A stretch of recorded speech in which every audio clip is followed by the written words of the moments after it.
Hi there, this is Andrea Maury of Drea Renee Knits, and if you have followed any of my patterns with small circumference knitting, you may have noticed that I definitely prefer the magic loop method. Nothing wrong at all with double pointed needles. I just always have my interchangeable circulars, so I like carrying as little as I need to, which means I default to magic loop. But what can be really tricky is when you're doing magic loop and working stranded color work. So I've been getting some questions on how I handled that jump without it being too tight. And so I thought I would show what I do. So I do like to work my stranded color work with both hands. So what I want to show you is I've got 3 light stitches here, and I need to keep my dark blue loose behind that for my float. And as you can see, when you're generally working magic loop, if I just went to go knit that, you see how tight it is. I'm gonna have a pucker there, which is kind of like on the top of a sleeve, can kind of create this little unsightly seam.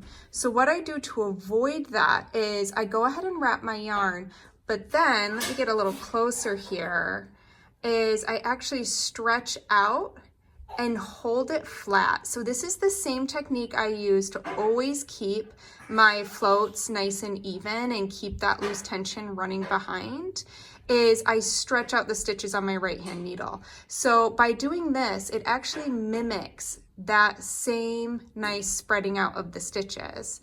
So once I've done that, and I can just kind of hold it in place with my thumb, dropped my little loop here, there we go. And then I can pull that stitch over, and even after you've knit it, you can then kind of check it and stretch it out.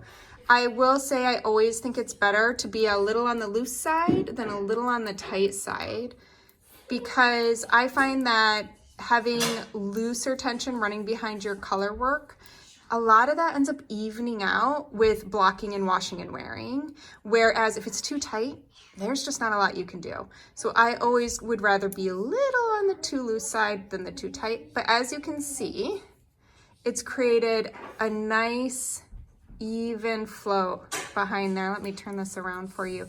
And that works no matter if you are an English knitter, continental knitter, or using both hands.